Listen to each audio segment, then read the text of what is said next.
নমস্কার বন্ধুরা, Monas kitchen and blog 245 চ্যানেলে তোমাদের অনেকখানি স্বাগত জানাই।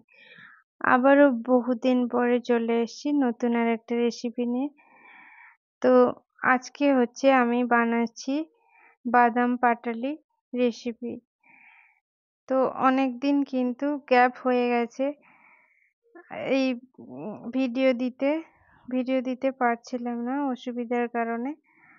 তোমরা কিন্তু আমার পাশে থেকো, আমি আবার রেগুলার ভিডিও দেওয়ার চেষ্টা করব।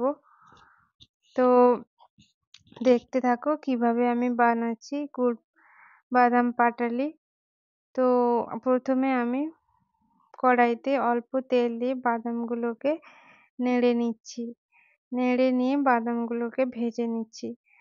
বাদামগুলো ভাজা হয়ে গেলে দেখতে হবে বাদামগুলো থেকে খোসা ছেড়ে যাচ্ছে কিনা। বাদাম থেকে খোসা ছেড়ে যায় তাহলে বাদাম ভাজা হয়ে গেছে। এই যে দেখতে পাচ্ছ বাদামগুলো কিন্তু খুব সুন্দরভাবে ভাজা হয়ে গেছে। এই যে এইভাবে আমি বাদামগুলোকে ভেজে নিয়ে খোসা ছাড়িয়ে নিয়েছি। খোসা ছাড়ানো হয়ে গেলে এরপর আমি বাদামগুলোকে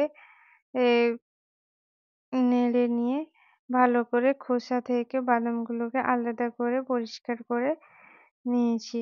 তো বাদামগুলো পরিষ্কার করে নিয়েছি এই যে। এরপর আমি গ্যাসে কড়াই বসিয়ে দিয়েছি। কড়াই বসিয়ে পরিমাণ মতো জল দিয়ে দিয়েছি। জলটা দেওয়ার পরে এরপর আমি দিয়ে দিচ্ছি গুড়। যে যতটা পরিমাণে বাদাম পাটালি বানাতে চান সেই পরিমাণ অনুযায়ী কিন্তু জল আর গুড়ের ব্যবহার করতে হবে। এই যে আমি জল আর গুড় দিয়ে নাড়িয়ে নিচ্ছি। নাড়িয়ে নিয়ে এরপরে দিয়ে দিচ্ছি আমি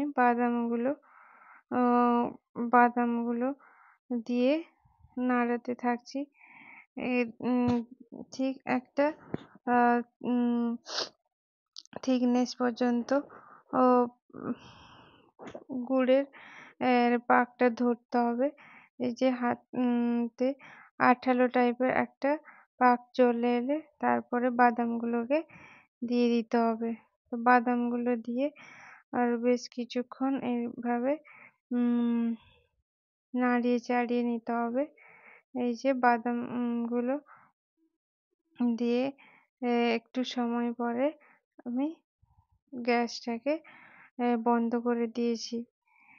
এরপর আমি একটা পাত্র নিয়ে নিয়েছি। এখানে একটা প্লেট নিয়েছি। এই প্লেটটাতে আমি সর্ষের তেল মাখিয়ে দিয়েছি। এই যে সর্ষের তেল মাখানোর পরে আমি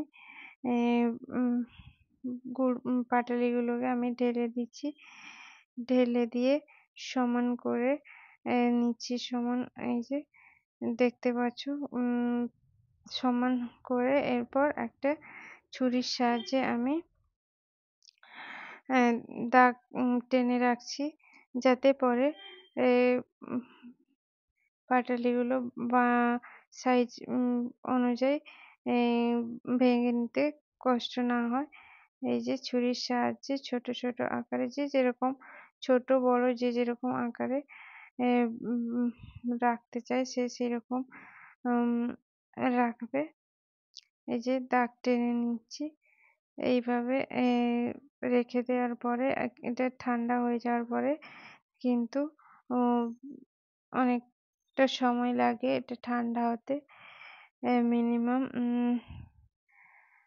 7-8 ঘন্টা তো লাগবে। তো 7-8 ঘন্টা পরে আর এটা ঠান্ডা হয়ে গেলে এরপর আমি এটা সাইজ অনুযায়ী ভেঙে নিয়েছি।